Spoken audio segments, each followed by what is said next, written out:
Donc bonjour tout le monde et bienvenue à ce premier épisode dédié au langage SQL et à Oracle, précisément Oracle Angers Express. Donc aujourd'hui on va voir ensemble comment écrire les instructions SQL. Donc on va surtout voir l'instruction de base, donc select, qui est plutôt utilisée partout, qu'on utilise tout le temps.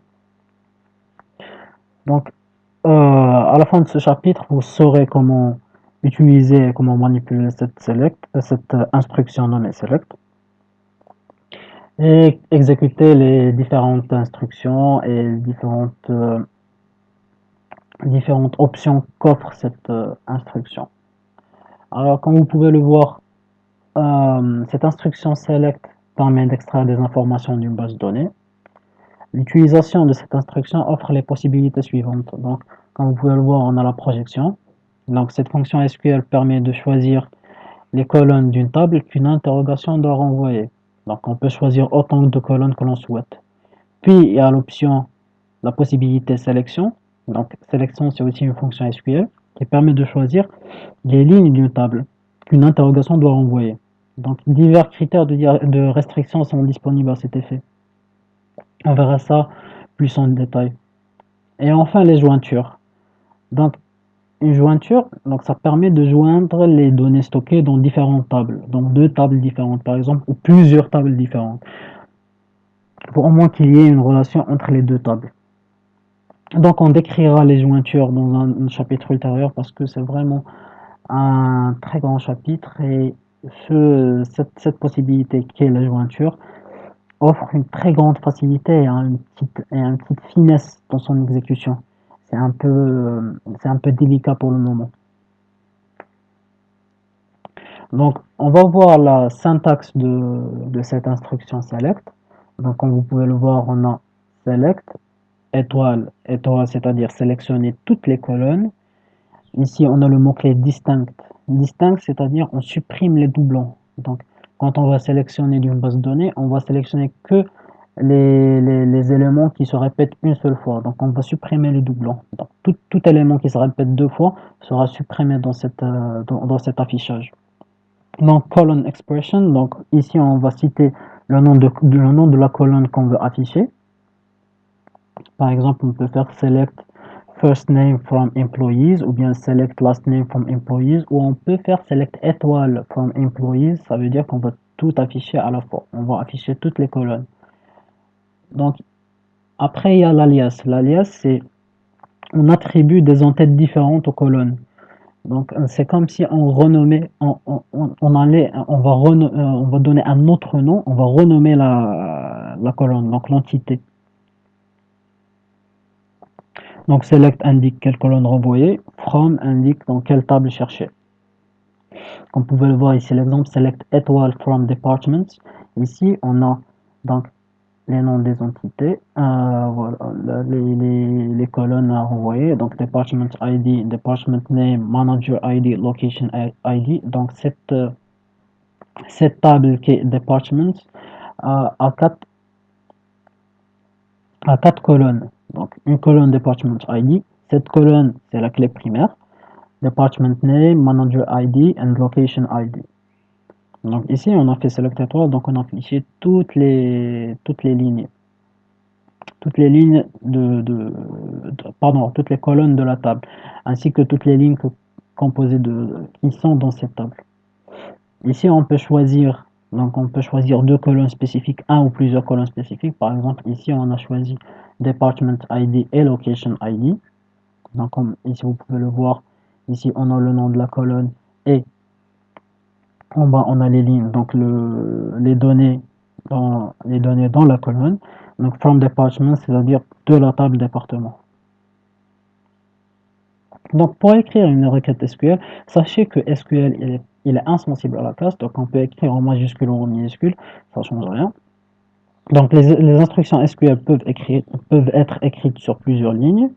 Donc, les mots-clés ne doivent pas être abrégés. Il faut que select soit écrit select, from soit écrit from. Il ne faut pas faire select comme SEL par exemple. Il faut écrire les mots-clés tels qu'elles sont. Et aussi les noms des colonnes, il faut les écrire tels qu'elles sont. Si on fait une erreur de la colonne, à l'exécution, on aura un message d'erreur.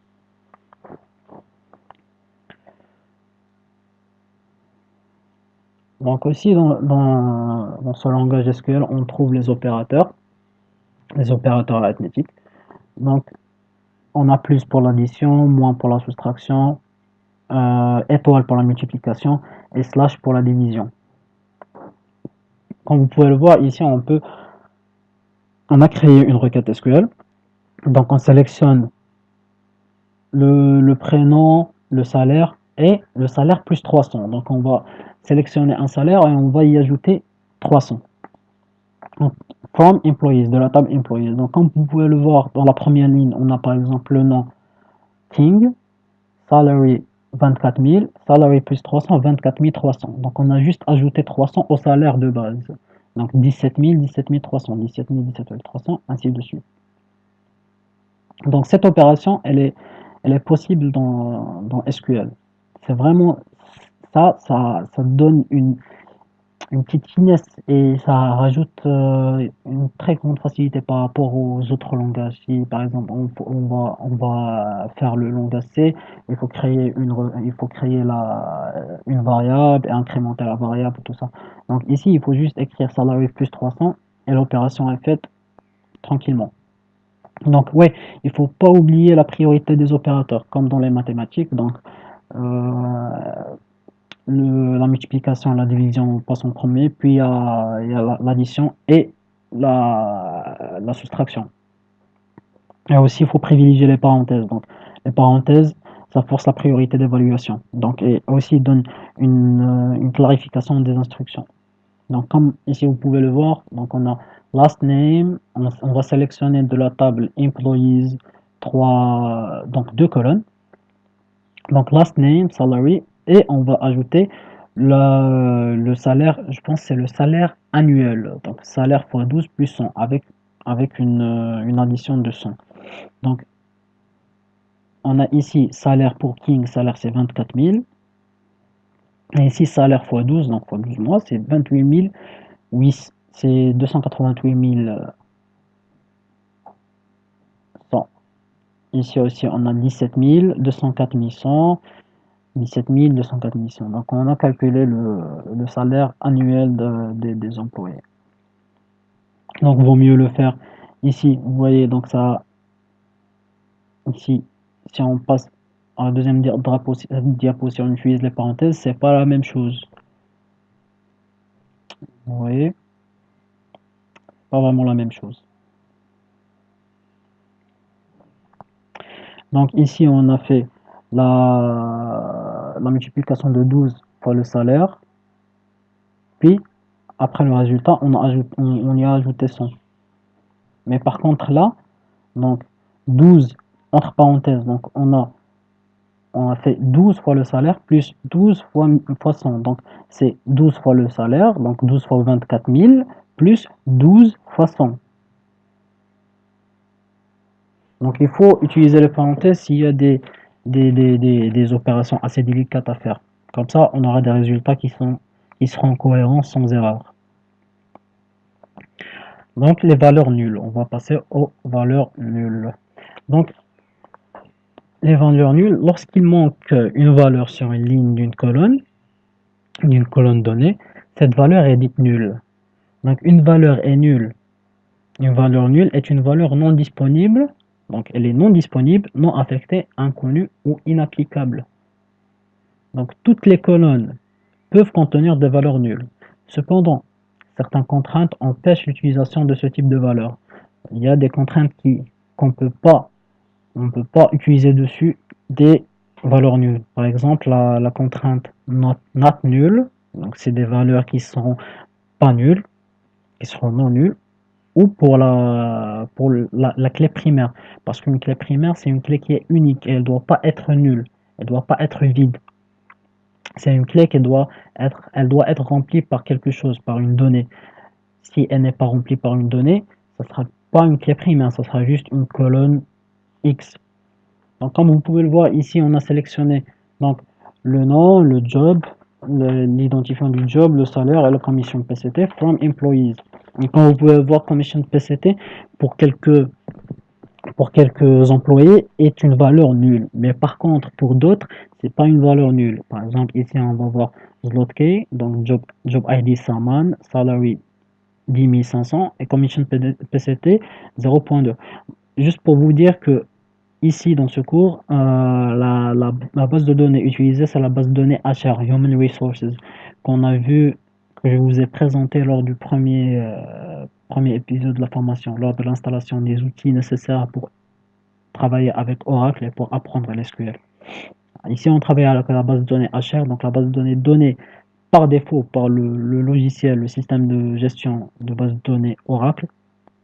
C'est une bonne base de données qui est cohérente et c'est comme si on travaillait avec une base de données d'une entreprise. Donc, les valeurs nulles dans les expressions arithmétiques. Donc, on peut trouver des valeurs nulles dans des expressions arithmétiques. Donc, lorsqu'une valeur d'une colonne est nulle et est utilisée dans une expression arithmétique, le résultat renvoyé sera toujours nul. Donc, si on tente d'effectuer une division par 0, on aura un message d'erreur, c'est normal, c'est impossible. Mais par contre, si on divise un nombre par une valeur nulle, le résultat sera toujours nul. Par exemple, ici, on a fait select last name 12 fois salary fois commission PCT. Comme vous pouvez le voir dans la diapo précédente, on a King et Cochard qui ont une commission PCT comme nulle. Ils n'ont pas de commission PCT. Donc, après, quand on a essayé de faire de faire une opération arithmétique sur la commission PCT avec 12 fois le salaire fois la commission PCT, pour King et Cochard, ils ont la commission PCT qui est toujours nulle. Mais par contre, pour Zlotkey et les autres, ils ont une valeur dans leur commission PCT. Pour rappel, Zlotkey a une commission PCT de 0.2. Donc, si on multiplie 12 fois le salaire, on aura cette valeur, 25 200. Alors, il faut se rappeler que si on divise un nombre par une valeur nulle, le résultat sera toujours nul. Donc lorsqu'une valeur de la colonne nulle est utilisée dans une expression arithmétique, le résultat renvoyé est toujours nul. Ça, c'est une règle à apprendre. Après, on va voir les alias. Les alias, donc, comme je l'ai dit auparavant, l'alias permet de renommer l'entête de la colonne. Donc, il est vraiment utile dans le calcul, comme ça on ne se perd pas. Et après, il suit le nom de la colonne avec le mot-clé as. Donc, on fait par exemple select last name as non. On renomme last name comme nom. Donc, il doit obligatoirement être placé entre guillemets s'il contient des espaces. Mais par contre, s'il ne contient pas des espaces, on l'écrit directement. Donc, s'il contient des espaces ou des caractères spéciaux. Par exemple, ici, l'exemple suivant, on a select last name as name commission PCT.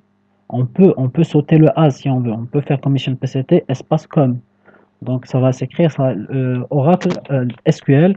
Quand il voit commission PCT espace et il y a une chaîne de caractères qui suit, il comprend direct que c'est un alias. Donc comme vous pouvez le voir, on a sélectionné le last name commission PCT. Et donc on a name à la place de last name de la colonne, le nom de la colonne, et on a com à la place de commission PCT. Mais par contre, ce qui est bien, ce qui est mieux, ce qui donne comment dire, de l'importance à ce que c'est à l'alias, c'est là, c'est dans les calculs. Donc select last name espace name, on peut faire ça. Et select salary fois 12 as annual salary. On a fait, puisqu'on a un espace, donc on a utilisé les guillemets. From employees. Donc ici, c'est mieux d'écrire annual salary au lieu d'écrire d'ici se trouve salary fois 12. C'est mieux d'écrire ça, comme ça on ne se perd pas lors de la sélection ou lors de la recherche de quelques données. C'est présentable. Mieux que salary fois 12. Annual salary, ça part mieux.